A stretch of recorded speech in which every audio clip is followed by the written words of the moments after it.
Welcome back. Thank you again for joining me here in Rebecca Klein Creative Bazaar. It is a pleasure to have you here. We are talking about a project that we sketched out in a previous video where I showed you around a new mechanical pencil set which I recently obtained and sketched out the design for our upcoming project. This project is going to use wire wrapping, and we're going to be making a bracelet, a charm bracelet from start to finish. The charm bracelet will have a chain-like structure created with wire-wrapped beads and wire using our basic set of wire wrapping tools. And we are going to be making some charm components using a recycled supplement bottle or pill bottle made out of plastic.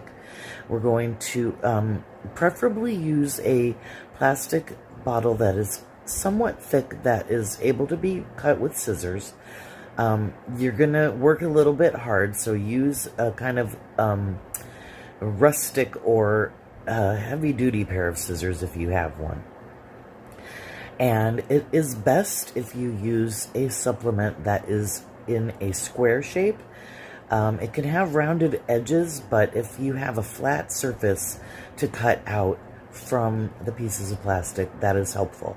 And you will see what I mean when we move forward.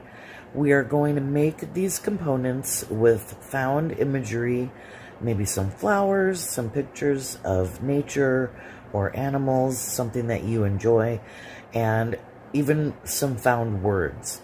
And remember, these are charms on a charm bracelet, so don't use anything that's too huge. Find some small pictures out of a magazine or a catalog, some cute little pictures of flowers or little tiny cartoon shapes or something. And again, when you watch the video through for the first time, a lot of times what you'll do is you'll pick up what we're working on.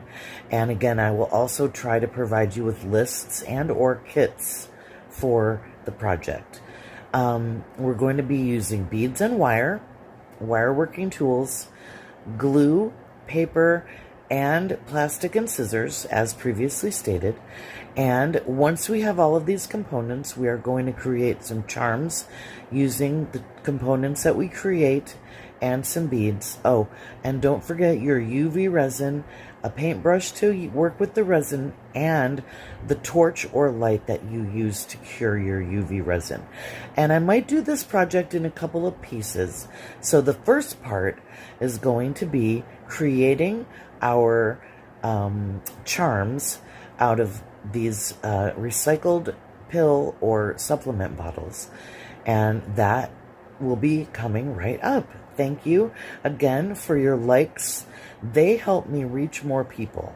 If you share this with people that need a creative escape, like I always do, then you will help them. And if you subscribe, then you will help yourself, because it will enable you to receive everything that I have coming up. Again, comment and tag me in your socials if you post these projects. I really enjoy communicating with my community. And here we go.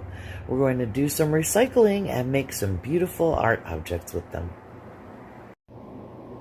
I hope I am able to be heard on this, because I am doing this audio as a voiceover. And I'm using my jankiest pair of scissors here to cut a supplement bottle. The supplement bottle is of a square nature. It has squared shaped sides as opposed to round. That is the desired result. I recommend wearing work gloves for this part if you're going to poke your scissors into the bottle like I did to create a pilot hole for your scissors and then cut around. Once the hole is poked, it does make it a lot easier to cut. The plastic is pretty thick, but it's kind of got this little bit of a soft texture to it. And again, I recommend wearing a pair of work gloves and being very careful, or maybe just wrapping this in a towel so you can have some protection for your hand. And you could do this pilot hole with your rotary tool as well, or with a manual drilling tool. So once you have the ends both cut off, you can save those or use them for whatever you need. Then I'm going to cut up the sides along each corner to get 4 somewhat flat segments, out of which I'm going to cut some small shapes that I'm going to use to make our recycled plastic and recycled paper charms for our 100% from scratch customized charm bracelet. And as you can see, these pieces of plastic still have a slight flared lip to the edge, and I'm going to cut away anything that isn't pretty flat. And then I'm going to work with what I have decided was going to be my desired shape and size, somewhere between 1/2 inch wide to about 3/4 of an inch wide, and somewhere between 1/2 inch long to about 1 inch long. And that gives me space at the top for my hole, which you can use an awl or a drill or a hole punch. And what I'm doing here is I'm taking the edges off. They're very sharp, and I don't want to wear something that's going to have a sharp edge to it. I have sensory issues, and sharp, pointy things are kind of a no-no for me and for anyone. I certainly would not want to try to sell this or give this as a gift to someone without taking the time to professionally smooth the edges of my items. And as you can see here, it does form quite a bit of plastic shards or smithereens or dust.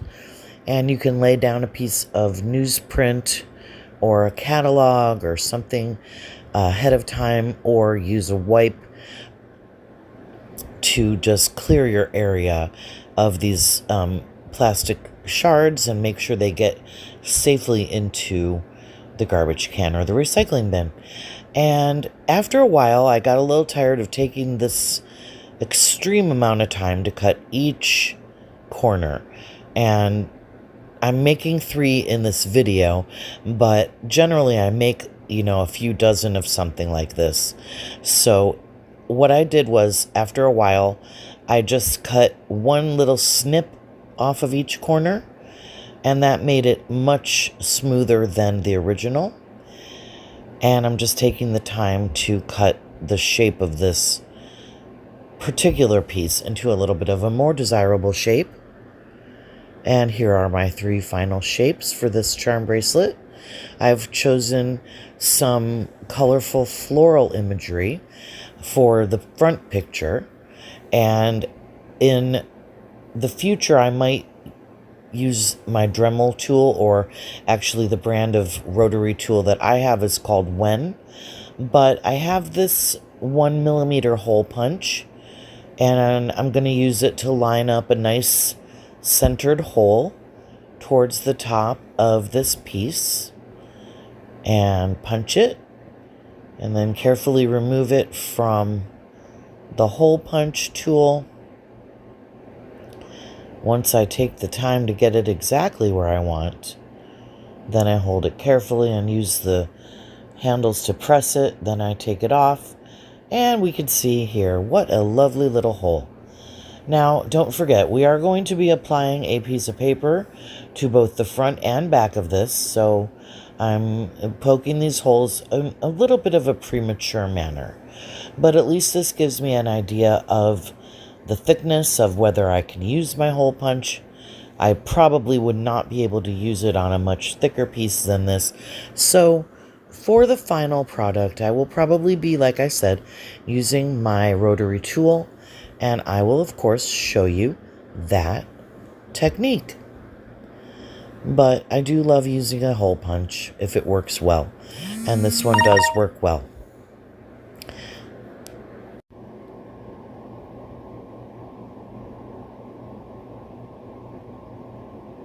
And again, line it up, punch your hole, and see your lovely hole.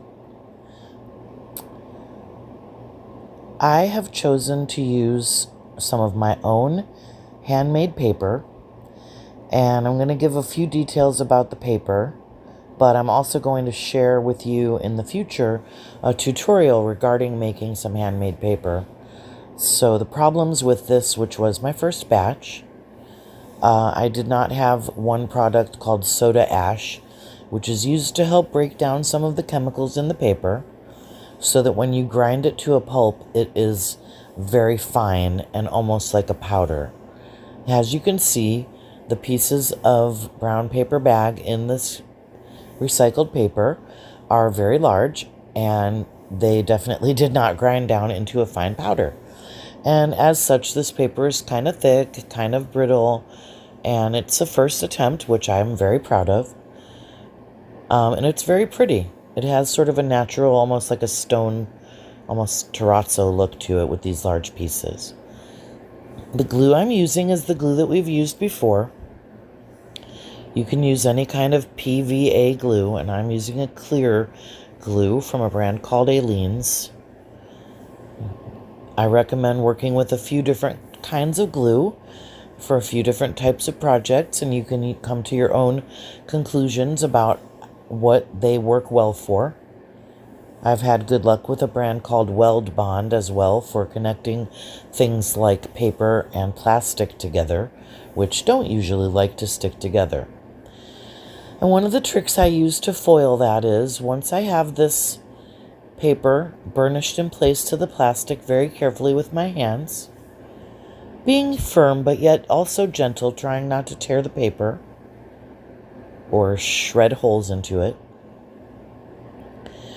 Once I have this pressed down and cut into a smaller piece, I will put this inside of a book, probably overnight, and weight it down with a couple of more books. And that is one of the things that we learn about doing art projects, where patience and a sense of commitment to the process is important. And obviously there's something very appealing about doing this to me, because when I don't like doing something, I definitely don't spend a lot of time sitting there and doing it. So for me, this is very enjoyable.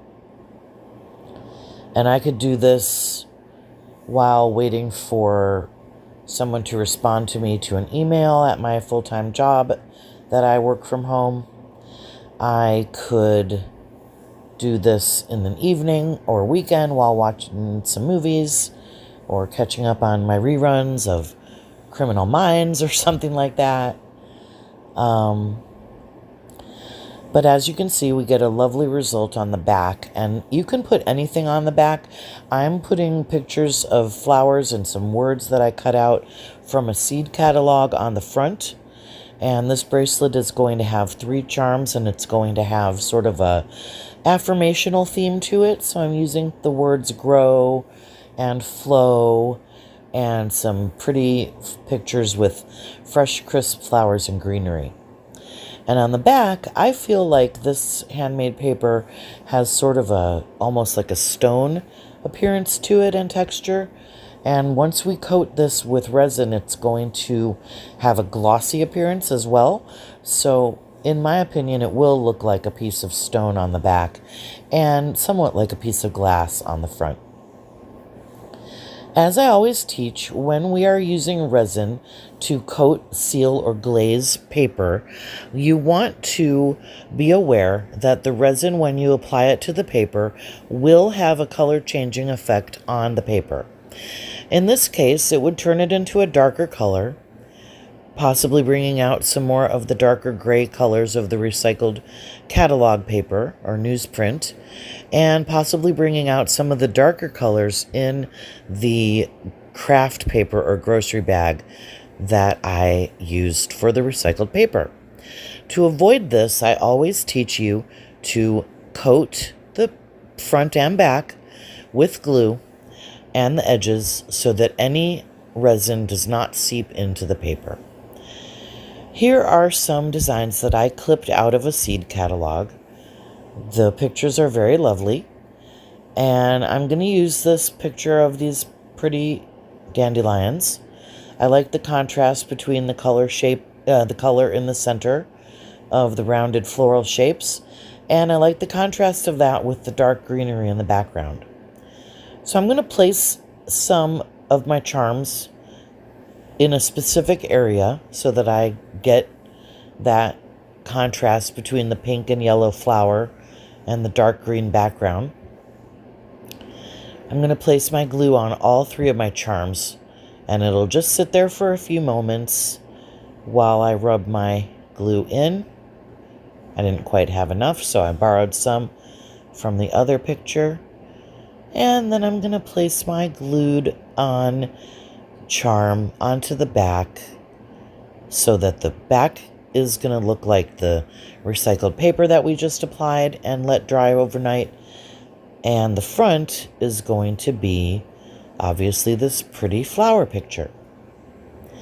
Out of the same seed catalog, I cut out some words like grow and flow. I cut out a bunch of words. They have a lot of really cool words in them. Anything where you find pictures that also has words, you will probably be able to find a word or two that you can use. And since you only need 1 word for a small charm, I was able to find the words grow and flow.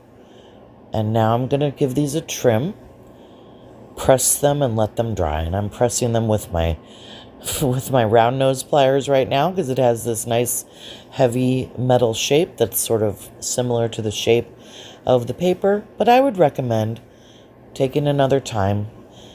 Make a whole bunch of these at once, and that way it doesn't feel that bad if you're leaving them overnight. If you're making a dozen or a couple of dozen, which I did. I'm just not showing them to you right now, but I will show you them in the future. We're going to trim around the edge again from our picture, and any glue that comes loose you can replace with another tiny dab of glue. We have our little cutout word shapes here off to the side, and if you wanted to, you could redo your hole punch at this time. I don't actually recommend it because since we're going to be adding several coats of resin to the front and back and edges, this piece is going to end up much thicker, and I don't really know for sure if I have a great way of protecting the hole from getting filled up with resin. Although I do have something that I'm going to use. First, I'm going to take my PVA glue, and I'm going to take my letters and words. I want to make sure that I'm keeping in mind where the hole is, or at least where it's going to be, because when I place my word, I don't want it to block the hole at all.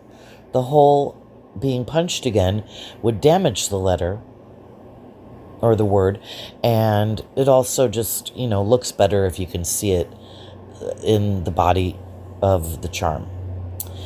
Take a few moments to rearrange your word on your charm in a pleasing shape. I like things to be diagonal. Again, we like to use sort of odd numbers of things, so, 1, 3, 5.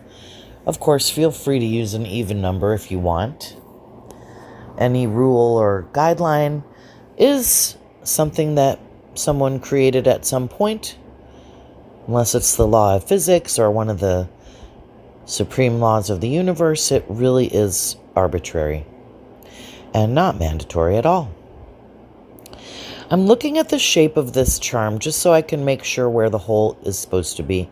And I'm seeing a large shape at the base and a smaller shape at the top. And that's my preferred shape for things, sort of more of a teardrop effect. Smaller at the top and narrower at the top and a little wider at the bottom. So there is the placement of my one word. And we can decide where we want our other words to be. We want to let this dry, at the very least for a few hours, and according to the glue instructions. We're wanting to place glue over top of the entire design and around the edges and let that dry. And again, that will protect the resin from color changing the paper, especially our pretty picture. We want it to stay bright. Now, I have spoken about Little Windows resin before. They make these products which are made of silicone rubber. It is called a hole creator, and I'm using it in this hole as a handle.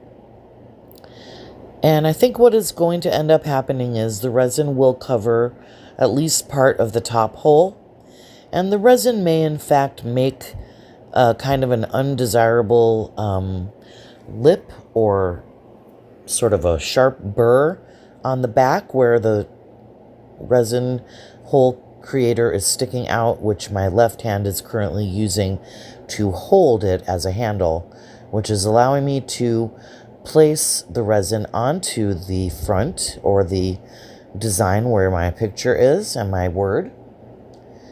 I'm going to use my paintbrush to smooth it around the edge, and I'm going to smooth it. And then before I use my torch or my lamp, I'm going to take a moment to just let the resin sit for a second and let it sort of flatten out. This can help with any micro bubbles, and it just helps to let the resin sort of self-level to a really smooth, nice, uniform, and glassy surface. And we are going to be putting about 2 to 3 coats on the front and back and edges. To do the edges, you might want to take a silicone cup or mat and place a few drops of resin. Use your paintbrush to paint a thin layer of resin around the edge. Cure that with your light and do the edge 2 or 3 times before you do your final coat of resin on the front and back. And here you can see the Little Windows resin hole creator poking through, and it will just be able to be pulled right out at the end. And what I am expecting at the end is that it will have kept the hole open somewhat, but that I will probably end up needing to do at least a little bit of sanding or filing and possibly creating the hole again. So to avoid all of that, I recommend coating your finished design with resin before putting any of the holes, and then using a rotary tool to place the holes in the finished product. And if you do that, then there will be a hole going through that does not have resin in it. And if you are concerned, you can use a tiny dab of resin on your paintbrush. Take your tiniest paintbrush or a toothpick and poke that resin into that hole, making sure that the hole is clear. And you can clear out the hole with a clean toothbrush and just have the thinnest little coat of resin inside. Use your torch or your light to cure that, and if you have to do that 1 or 2 times, just to make sure that the inside of your finally drilled hole has resin to protect the design from ever getting damaged or ruined. Again, take the time to smooth your resin with your paintbrush, making sure that it stays very smooth and you get a nice complete coat. If you ever find that it's not quite enough resin, you can place another quick drop and smooth that out again. Anything you do to the resin before you cure it with your torch is always able to be removed or corrected. And again, if you're using your torch, make sure you're not shining it on your skin for any amount of time.